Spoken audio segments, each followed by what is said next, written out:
Well, thank you. Good morning. And I hope you had a great time until now. And we hope to continue starting from today. Let me introduce our panelists here. We have David Kaligaris. Basically, he's leading an international team of vulnerability research for Huawei technologies. And they also started a private bug bounty for mobile phones. I think they are among the first manufacturers actually that do that and involve the community for doing that.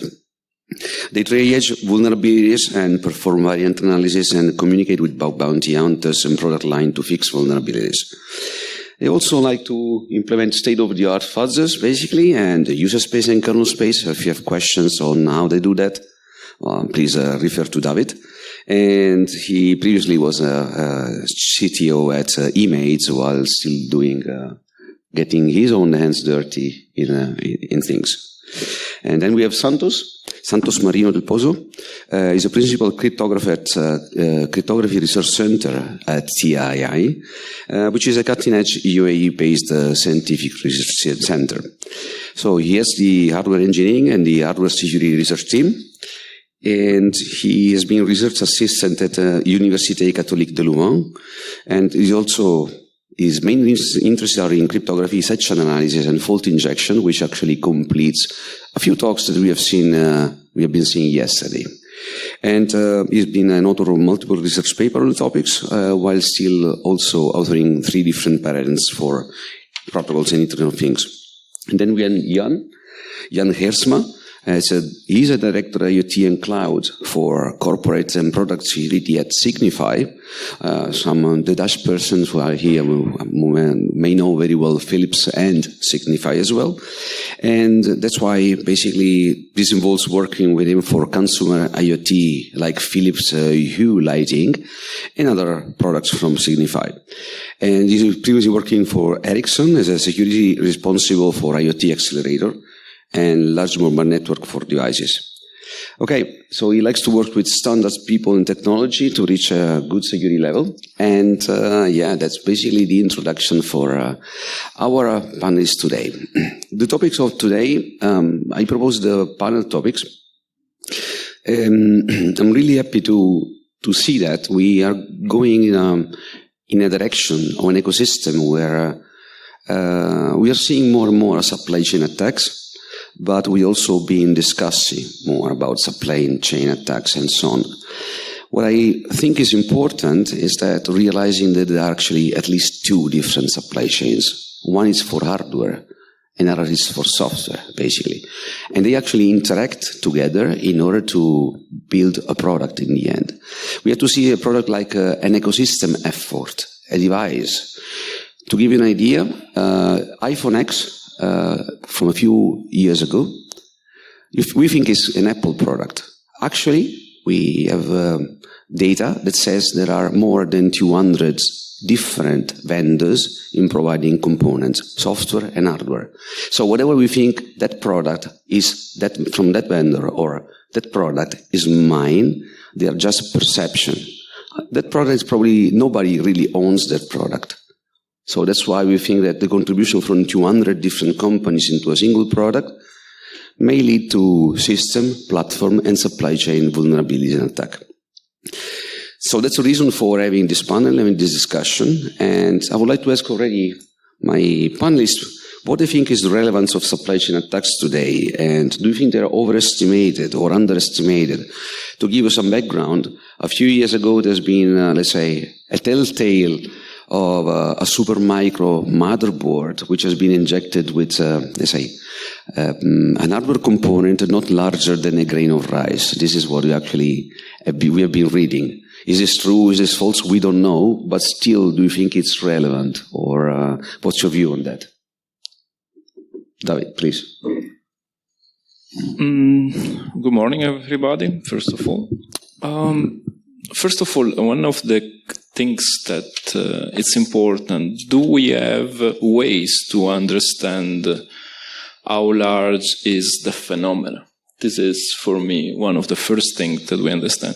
So we have cases where companies like FireEye spot a supply chain attack, but FireEye is one of the best companies with this type of skills for spotting these type of attacks.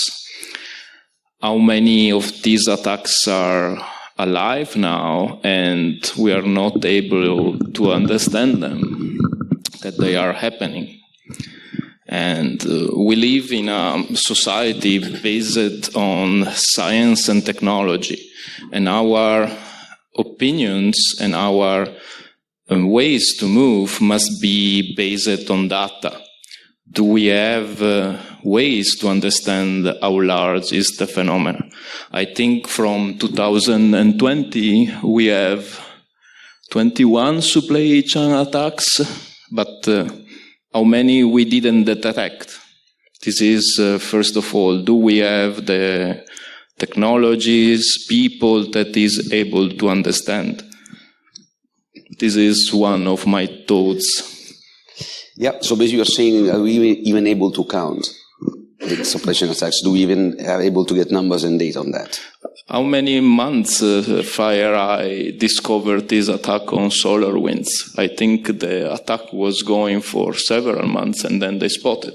So how many are in dormant state at the moment? Yeah, basically, so you're saying that we may not even be able to detect. And if we're not able to detect, we cannot count. If we cannot count, then we don't have information on that. Yeah. I think that's a very fair point.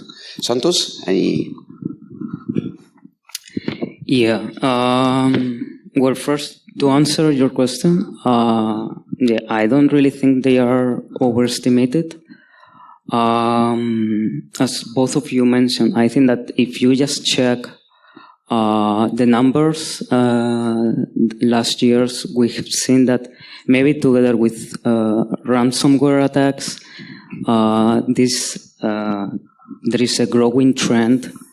And as he said, maybe we just are aware of a few of them. But I think that is something to be worried about. From my point of view, I think these are particularly scary because I think they are especially difficult to deal with. And as you said, in the end, this makes very clear that you are working an ecosystem. It's not only the vendors you are talking with, it's also the vendors of these vendors and the vendors of the other vendors and so on.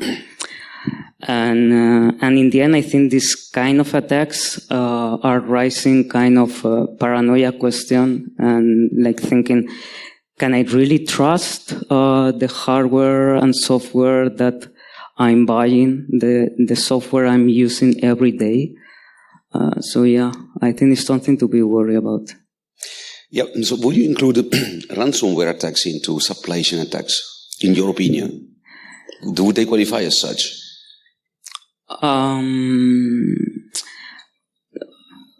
I think they are different kind of attack, but maybe somehow related in some cases, but I wouldn't include it in the same class of attack. Okay, thank you. Yeah? Yeah, I work for a big company, and we are a supplier. We use a lot of suppliers. So when we supply things, it's very obvious that customers ask, can we trust you? Of course you can. But show me like the stuff that you have in the kitchen. How do you build your software? What do you do? And the only thing I can show is like certificates, like others have certified that we follow the standards. Sometimes we even set the standards. But that doesn't mean that we don't make mistakes. Accidents do happen, fuck-ups happen, mismanagement happens, forgetfulness, misunderstanding of problems. So I can't promise you that all of our software is secure. That would be a blatant lie. On the other hand, I do trust our suppliers to do their job just as much as I do to keep the product safe. I try to understand everything. I try to make sure that like our business units that make the products, that they understand what we require from them. And I think that it's difficult to figure out if you are under attack. How do you know that somebody is like trying to inject a chip or like a bit of extra code in your thing. You can look for it, but you need to find these clues. So what you need is auditability. But most of the time you get a chip and it's all like neatly sealed in a box. You can't really see how the logic looks like. So there's a huge amount of trust that I have in the suppliers, and the bits that I don't trust, I will try to verify. Thank you. And David, I think you have some opinion on how to I want to add that secure thing. software. Right? No, first of all, if you don't mind, I will add a different thing is why we have supply chain attacks, first of all. Because long time ago, if you want to attack organization, you take some servers, you attack some browser, and you had access to the company. But now the defense mechanism of these corporate are becoming super difficult to attack. And so the most weak link on the chain or of this part of the attacks is attacking the supplier. So the definition that is, for example, presented in an ENISA paper of a few months ago, July, is that taxonomy of supply chain. And they define what is a supply chain, an attack composed by two parts. First of all, attacking the supplier, compromising the supplier, and then compromise your target via the injection vector, if we want to call it, that is the supplier. And then you have the advantage that by attacking a supplier, your attack can spread multiple across organizations, and by a single attack, so the weakest link, you can attack multiple organizations. Doesn't this increase then the possibility of being detected? I mean, because in the end, being targeted and just hiding in an organization in a way, yeah, it may be super difficult, as you say, but I mean, it's limited. Your noticeability is actually limited to that target. So wouldn't having a supply chain attack instead increase the chances of being detected? In the end, I mean, it's always a trade-off, of course, but I think that you're right. You're right. Let's looks at the SolarWinds attack and FireEye. The attack was discovered that affects a lot of company, but was detected by FireEye, for example, because they have amazing skills, and so they was the first able to detect. And then at the beginning, everybody was thinking, "Oh, it's an attack just on this company," and they say, "Oh no, we are not the only target." Yeah, I think this brings us to our next question. So let's assume that this attack happens and then we are able to detect just because someone looks into that. So what are the practices that you have in your organization that you are aware of, or that you would like to see in your organization that prevents this? Santos, if you would like to start, or Jan, please just give your contribution here. Yeah, well, in our case, given that we are a research institute, in general, what we try to do in this regard is work with a limited number of providers that we know we can trust. And well, in the end, the way we know this is basically from feedback that we got from partners and also from experience of our colleagues. And yeah, we also try to follow whenever it comes to procurement and processes like this, like good business practices, to make sure that all parties are aligned and all conditions are clear. And yeah, of course, since I think in this class of attacks, the human factor plays a very important role. We always try to limit the access to sensitive data, having like a very strict network architecture with permissions and this kind of things. Well, yeah, these are what I can tell you about the practices in the company. Being a research center, do you actually research techniques for detecting supply chain attacks in hardware? Because for software, we have means. I mean, there are now new solutions that allow us to certify or to sign software and component. is there any research that you're aware of that might apply to hardware? Because in hardware, we don't have a way of saying, hey, this is out of place, so there is an additional component. So I think this is an open problem. Are you aware of any research in that direction, not only in your organization, that might help detecting such attacks? No, I'm not aware. Yeah, but maybe there is, but yeah, again, it's not one of the areas that we are looking into nowadays, so I cannot really answer. By the way, if anybody from the audience would like to contribute on any of this topic, just please just raise your hand and jump in. Not a problem anytime. Yes? There's actually a prize for the best audience question. Oh, we have a prize for the best audience question, and I was not aware of that. Oh, it's well, this is nice. I think everybody knows this from iFixit. It's quite useful. Yes, that's great. Yes, and of course, so we need to have questions there. Do you have any? Yes, please. Yeah, I think that's okay. Thank you.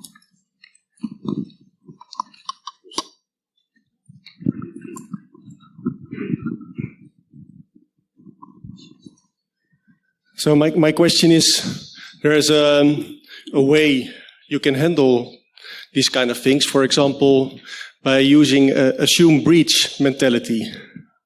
So you're assuming that your supplier has already done something evil to your components. What are your thoughts about that? Three of you. Pick that. I'm happy to answer that one. It's I have a healthy dose of paranoia, so I have my sensors in the field. I do look for things that are out of the ordinary. But the thing is that I'm quite nearsighted to these things. I don't necessarily see things that are super well hidden. I think that hardware is mainly a magic show where things happen and you can't really explain why. It is like if you look at just the CPU and its complexity that's in there, it's very few people fully understand left and right what it does. We all focus on the things about the functionality and not so much about the weird things that happen. Well, okay, you all are exceptions. But out there's a lot of people that just want this stuff to work. So I do have my sensors out there. I'm trying to look for things that don't feel right. But we have many suppliers and we use lots of libraries. Those libraries use lots of other libraries. I know so many faults that we are trying to fix that are a couple of steps down the line. So I fully agree. You need to have a healthy sense of paranoia, but it's difficult to actually find all of these things because I don't know what I'm looking for. Thank you, Jan. Going along this question, and are you aware of any practice in your organization which are in place or could be in place in order to at least reduce either the feasibility of supply chain attack or the impact of supply chain attack? Anything you would like to share here? Yeah.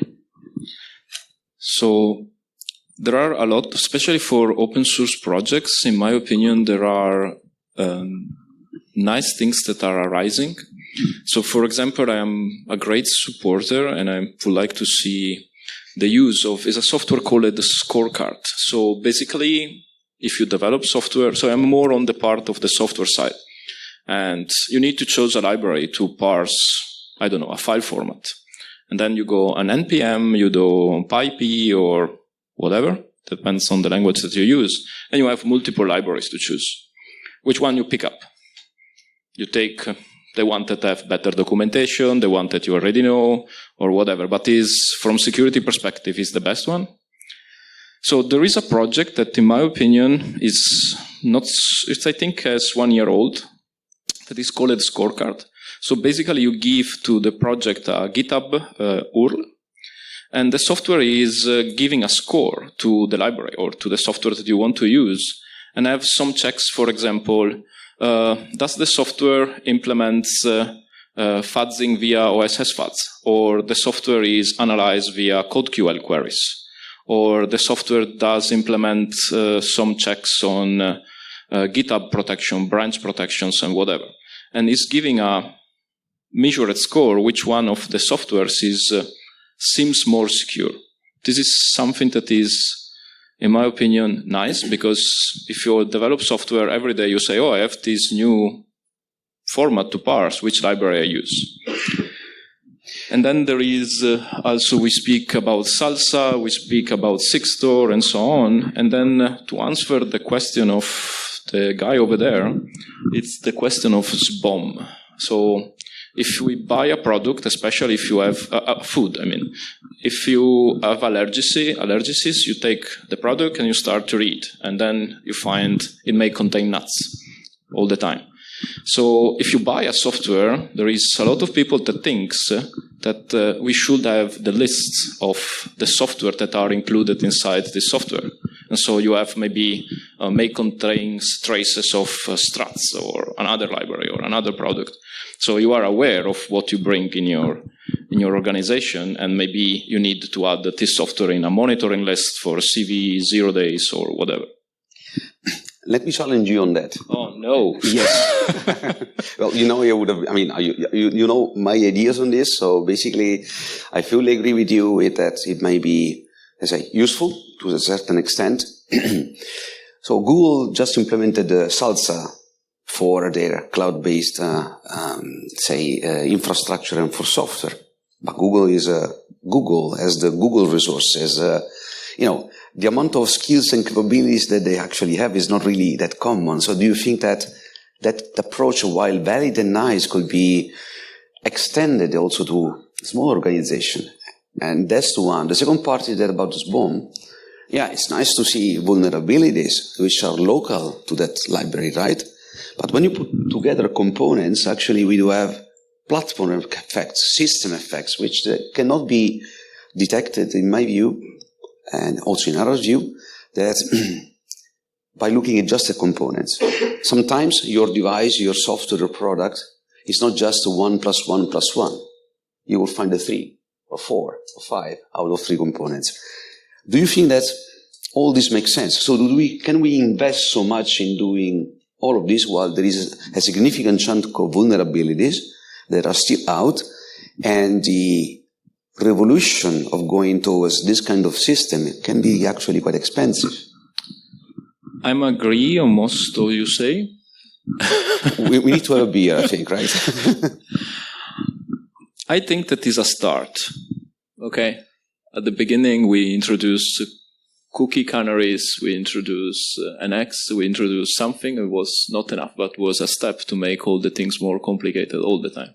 Absolutely fair.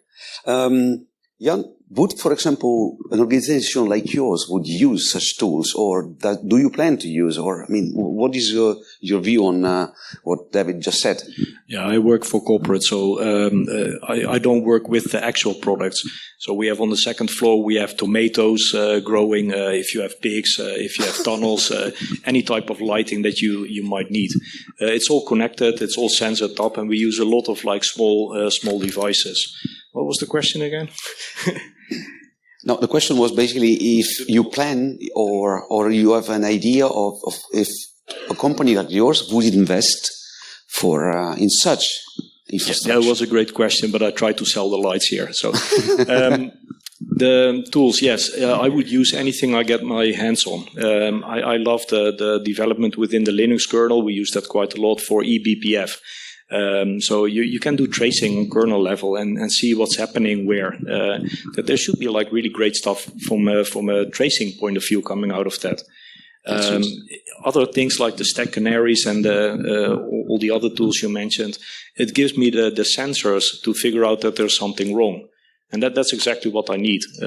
I need to know that I'm looking for something. I need to have some alert going off to figure out there is something out there. I'm trying to figure always out what have we forgotten, or where don't we look, because it's I'm here to help our businesses do the right thing, and we're all human, so they make mistakes. I make mistakes, but I'm trying to find the other mistakes to fix them before they reach you. Thank you. That basically brings us to the next topic, because it's something that I find quite... Yes, oh. We have a few questions in the audience. Then the moderator stops and please, microphone to the gentleman. I go first? Oh, yes. Hi. Hi.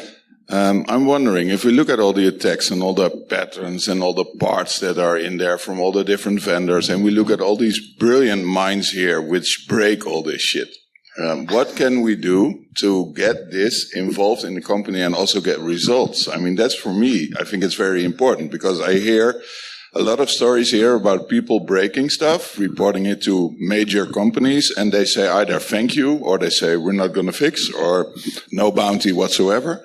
I mean, I think you, as companies, can use this crowd in a brilliant way, and I'm wondering how we can get that more accepted and work together to fix all the stuff when it comes out, either in parts, either in complete cars, or whatever. Anybody want to take this question? Well. It's nice to see you fighting our microphone. I will send you an email. You get one anyway. But the point is that I'm here to learn what is the current level of technology. What can we actually break and what can't we? So if I know that the delidding of chips and putting an ion beam on top of it is a thing, then I am much more careful of doing chip selection. So it's for me, it's to understand what you can reasonably do to keep your products as safe and secure. And the biggest problem that I see is the backward compatibility, because that sucks. So if you have a product, an old product that you can't upgrade, you have memory restrictions, CPU restrictions. Even if you get some vulnerable disclosure, because I get them, then you can't necessarily do something useful for it. Sometimes the investment is just not worth it. So I need to limit or balance the things that you find and what to break, and to make sure that our future products are safe and secure. But stuff from 2016 might not be so easy to fix anymore because of so many constraints. And I, of course, also have to convince my developers that this is something they must do. And they usually don't necessarily agree with me. So I need to have hard evidence that this is a real problem that you can fix easily. And that easily is sometimes a bit more tricky than you think. Yeah. Well, I can tell you that already compiling software from 2012 for a router is already annoying, I have to say. I mean, it doesn't even compile anymore. Okay, so just so a little bit. I want to add something for Edwin. I think, as I mentioned before, this project scorecard checks, for example, if the product has fuzzing, code scanning, and so on. But a metric that I don't know if is there yet could be, does the program have a responsible disclosure? Does the program has a bug bounty? Does the people are happy with the bug bounty? And these are all factors that gives you a sort of fingerprint how the company is interest to have security in the product. So I think you make a valid point. If the company has a bug bounty program, is paying for vulnerabilities, is doing stuff in this area, points on this on this company respect of a company that don't implement this stuff. David, keep this in the cache. Not a question. Keep that in the cache of your program. Basically, just put it back, because we're going to be back here in a moment. Yes. Thank you. You've just discussed this idea of having a tool with scoring or something which lists the ingredients of software, right? But if you would have this, then immediately it becomes the most valuable link in the supply chain, right? How do you trust that then? So that's a good point. So for example, I'm referring to a software. So Scorecard is one of the software, but for example, you have another software that I think is called Dependent Bot, that you give a software on GitHub, and then it's telling the tree of dependencies that this software is relying on. So libraries, tools, and so on. And then you have Cascade, because also these tools are implementing on other parts of the supply chain. I think that having this information, as we say, is a good step in the right direction.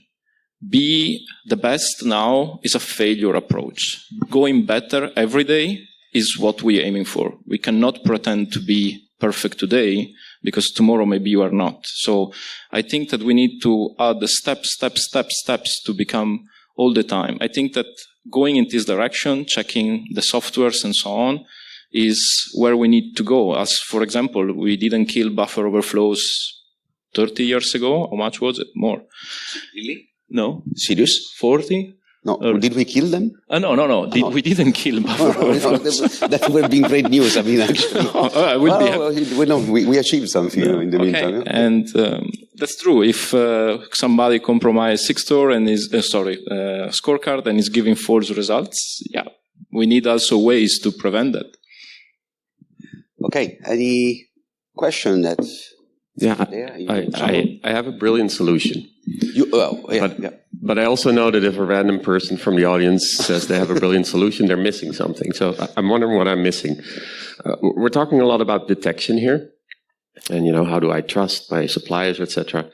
One of the mechanisms we have in the field of security is partitioning, firewalling, architecting our systems in such a way that if there is a compromise, it actually doesn't mean that our full system is compromised. So I'm looking for some thoughts from you on why we don't architect our systems in such a way to be resistant to a compromise in our supply chain.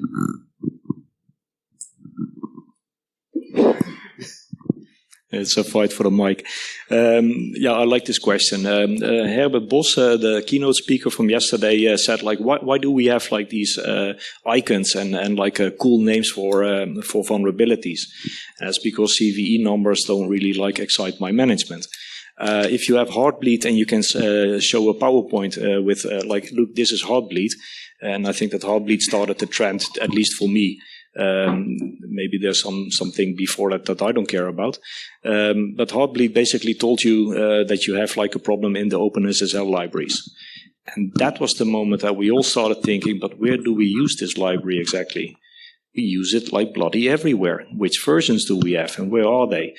We have a big IPF5 router. That one also uses OpenSSL. That's what we didn't think about. So an SBOM, although you might not be able to trust it, it gives you a starting point. So you can just Google your own index, figure out, okay, OpenSSL is installed on all of these devices that you didn't even have a clue about. It gives you a head start to the competition or even attackers.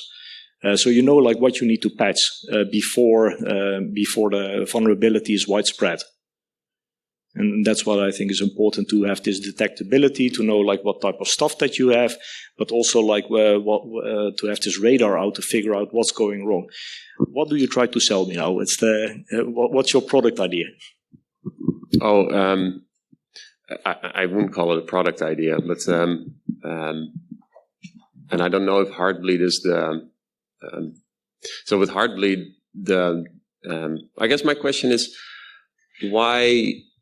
Let's say that you're given a Heartbleed type of vulnerability. Why can't we isolate that somehow to a smaller part of our system rather than it just meaning a full compromise of the device that SSL library is running on? How can we limit the damage? I think there's a question at the back. Yes, no, please. So legislation like GDPR made hoarding a lot of data more of a liability, rather than just, more data is better. Do we see any opportunities for legislation to make, relying on 500 external dependencies more expensive, so that, so that people don't import a package for every one line of code they write? Yeah, so I think that translates that if the legislation could help in getting more information, more data to evaluate, say, at least impacts and the attack rate, actually, even counting what just David was saying. Do you think that may help? Any hope there? Shall I translate it from Italian? I mean, what?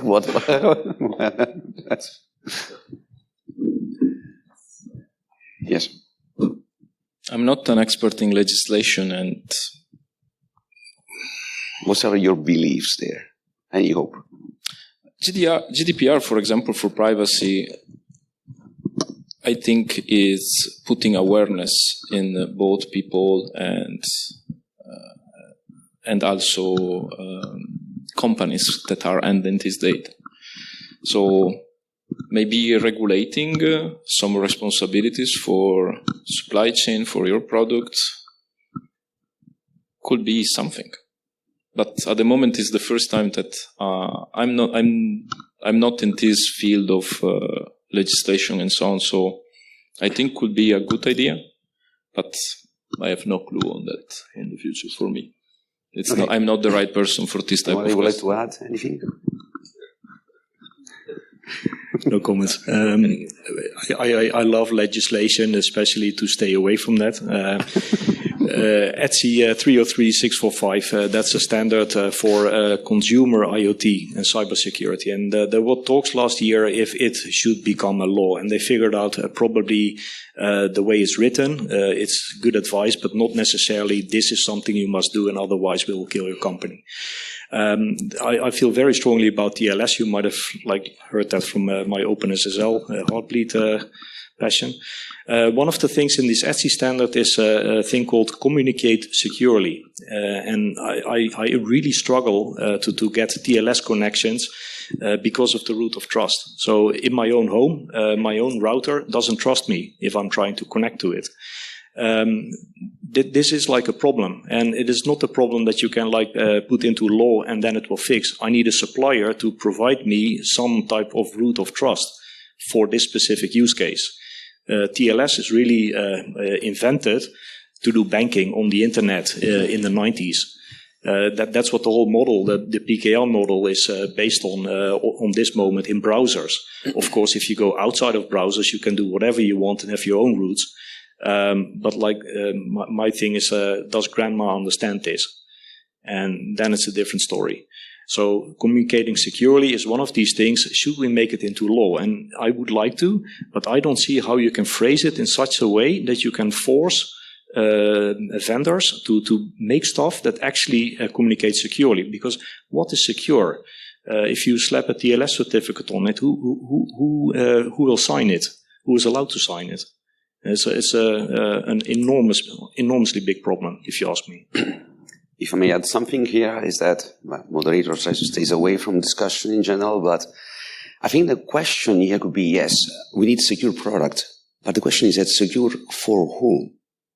Because, there are many parties involved over here that want to secure their assets. So there is not only the user security model in the industry, there is also other part of the industry trying to secure IPs, trying to secure, let's say, confidentiality, ownership, business, and they all are basically overlapping on a same device. So when you say this mobile phone needs to be secure, for example, but secure for who at this point? I think we have a few questions. We can take a couple more, I think, that then we need to probably... So what I was getting at, if you sell a car that turns out to not be safe, you have to issue a recall to fix the problem. If you release some IoT product that ends up doing damage to society or to your customers, shouldn't we have stronger regulation to then fix the problem and that way incentivize the company to make a secure product rather than making regulations on how to do that? Yeah, okay. I think I've seen a couple of questions at least there. Yeah, I have another question. So I was thinking about, we were talking a lot about dependencies, and are there any studies that we know about that if a dependency causes more harm if it gets infected, or if we do that part of the dependency on our own? So that would mean like JSON parsing implemented over and over again and having the same issues again, but also that the issues are different in every implementation. So is there any? Yep, thank you. Anybody would like to address this? So it's about, we have a dependency implemented, and is that dependency causing more harm by being implemented and then maybe infected, or it causes it more harm to implement the same thing again over and over again? So that you would have a different issue in every implementation. So, but if that dependency that you use for that for example, JSON parsing gets infected, then maybe a dozen companies are using that, so a dozen companies get infected at the same time.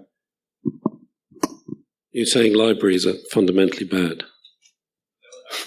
I'm thinking about if they are, and if there's any study about it. Anybody knows about this?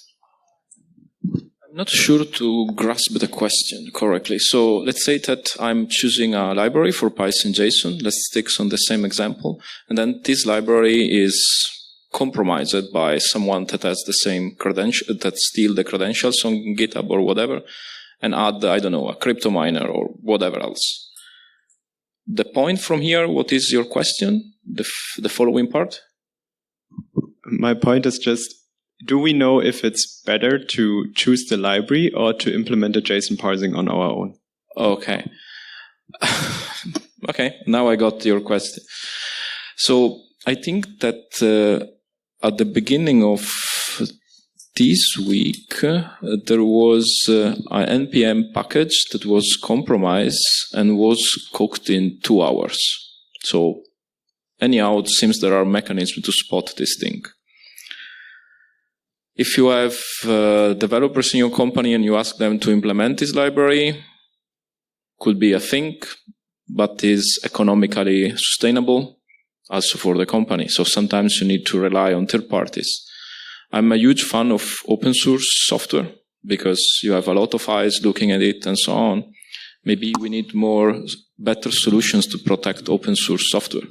So like implementing two-factor authentications on all the accounts of the developers. So there is this framework that is called Salsa, that you have different levels from 1 to 5 or 1 to 4, I don't remember. That, for example, every commit that is made to the product should be approved by 2 reviewers. So I think there are steps in that direction. And as a company, you cannot rewrite all the software around. Otherwise, the company needs a lot of money to rewrite. So I am a big sustainer open source. We need ways to make, in my opinion, open source more stronger. For example, by this framework Salsa that is developing now. I don't know if anybody else on the table have something to say on that. No. I don't know if I answered your question. Okay. So on that topic, and to tie this into the panel from yesterday, is open source a better way forward for dealing with supply chains, both in open source hardware and open source software, where we can use things like this software bill of materials, where we can actually have dependency scanning that gives both the developer and the end user visibility into everything that goes into it, rather than having the vendors say, trust us, and we are transitively trusting all of our vendors. So the question for the panel is open source fundamentally a better way to deal with the hardware and software supply chain? Yeah, I love open source because I can see how the code looks like. But I think it's a common misunderstanding that therefore your code is being audited by millions. There's an opportunity for millions to look at your code, but there's also billions of lines of codes to audit. Sometimes I see open source projects, and that's more for personal use than business, that are really, really crap. And the question is, do I spend my time fixing these things, or do I just use it as it is? And I don't have time outside in my personal life to fix everybody's code. So I just go with the flow. Yeah. Oh, sorry. One more thing. Open source is great. Go for it. So let me add to this, to jump to the next question, to open some different perspectives. So what it seems clear from the discussion, even from the questions, that we are asking for, in a way, processes that may help from the vendor side in order to respond to vulnerabilities, prevent vulnerabilities. I'm thinking about triaging, internal research, bug bounties on the side, responding like incident response, the average time to fix and patch and all these things. So this kind of processes, and a few more being mentioned here, are actually fundamental for the maintenance of security of a product. Because, I mean, we know that a product is secure or can be secure or acceptably secure at a certain time, but after some time, people find vulnerability. You need to have a process that help you helps you to maintain the security level. Now, given all these processes are so fundamental, we are stubbornly, in a way, stuck to fixing devices, to certifying devices, to saying this device is secure. Don't you think that maybe we should start certifying vendors for the process they have? For example, do they have an SDLC or secure software development lifecycle? Do we actually audit their code? Is there a regular source code reviews and testing of the final product? In how much time do they respond to fixing a vulnerability? Do they have bug bounty? Do they have an internal security research? My question is that wouldn't make sense certifying a vendor that has this process for all its products rather than certifying only each product every time, at every iteration and every edition? You will be certifying the maintenance of security of a product rather than the security of the device or the product at the end. Does it make sense? What I'm asking. Or please, Santos, you would like to add to your review here? Well, to be honest, I don't have nice experience with certification and certified products. I think nobody has that, honestly. And then I guess your idea is beautiful on paper, but let's say that your company and the process that your company follows are certified. Who tells me that after you get that certification, you will keep doing the same? Is there gonna be like one person there tracking that your employees are following that procedures? In the end, I will need to keep trusting you. Yeah, I get your point. Let me rephrase the question then. Would it make sense that we evaluate or we measure the quality of a vendor rather than just the quality of a product? So let's put a certification aside because maybe it may trigger a few main points here. But does it make sense that we say, okay, this vendor is more trustworthy because they do A, B, C, and D, and this other is a bit less trustworthy because they don't have it? I mean, would it make sense that we start judging not only products, but even processes behind? Example is that I know from vendor X that they actually they declare that they have support for 5 years of product updates. It's written. When you buy it, you buy the product along with this support. If I don't see that, that's an example, right, to explain what I'm asking. If I don't see that, then I don't know how long this is going to last. Maybe I'm buying the product now, and in 2 years, I don't have it. I need to change it, which for me as a consumer is annoying, but for, let's say, I don't know, critical infrastructure, it's critical. That's why it's critical, basically. Does it make sense that we start using this approach towards vendors rather than only devices or products in the end? Yeah, sure. Makes sense, but still not sure that it will remove the fact that I will have to somehow trust you, that you keep doing what you claim you do. Yeah, no, that is clear. Yes. Anybody would like to add anything on this specific question? One thing. So certification is important because it gives you a baseline. It gives you an understanding, a look into the kitchen, or at least like a view of the kitchen in the most beautiful circumstances. So when it has been cleaned. If an auditor comes in, you can basically tell him, okay, look how nice and clean everything is. Our processes are fine. We do all this pen testing. We have these processes in place. Everybody knows what they're doing. But of course, sometimes you have fire in the kitchen. So let's not forget about that. When I worked for Ericsson, we had the ISO 27000 certification again, and the auditors came and they didn't find anything. And the security director, he was very upset because how can you not find anything? It's like there's no added value to the certificate if you don't look well. So my point is that like it's not that we have so much crap that I'm trying to hide from you. It is like that when you try to make software and mistakes are made and you fix those mistakes before they're released, that doesn't count. It is like you were on time to grab it. We are not all geniuses, unfortunately. So these mistakes happen. But if you catch it in time before it's released, and I love your previous comment about recalls. If you have a car and it is being recalled, do you think, oh, this is really great, I have to go to the garage and have something fixed? I think that, like, as a world, we need to accept that, like, they are actually fixing a problem so that you don't die. So this is actually great. Okay, it costs you a bit of time to go to the garage, and with software patching, you can actually push it. It's a lot nicer because you might not notice it. But on the other hand, like, if I look at my wife, she says, like, Windows updates, do I have to install them? Yes, you do. Yes, you do. Yep. We have time for the last couple of questions here, a couple of presents, and then we are going to wrapping up. Okay. So, as a person or a company who buys security products, I would be very happy if a supplier could show me that they have a process in place where they try to mitigate supply chain attacks. And we heard quite some good suggestions from the audience, like we should have, for example, during design already technical measures that reduce the risks. You could have bug bounties, after something has been found and to patch stuff. Open source would be an idea. So there's a lot of measures you can take.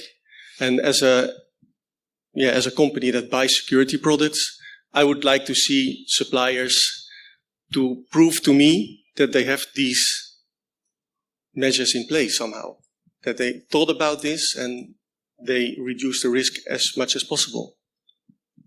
Thank you for this contribution. We are about now to close because we are, short of time. And thank you for this lively interaction that we had at the panel. It's nice to see that the topic was really interesting for you and also for us. And if you would like to discuss more, we are just available all the day, and just come to us. Anybody knock, and we are available for you. Thank you very much for this time all together. We have actually we have a prize. So, gentlemen, what do you think actually posed to you the best question or the best contribution? Be brave. Ha ha ha ha. Don't worry. You say and I decide, but that's how it works. So I give you a process. Okay, I think that the gentleman actually posed 2 questions on the panel, and the contribution is going to have a iFixit from Toolkit. Thank you. And just come afterwards. Okay, thank you very much.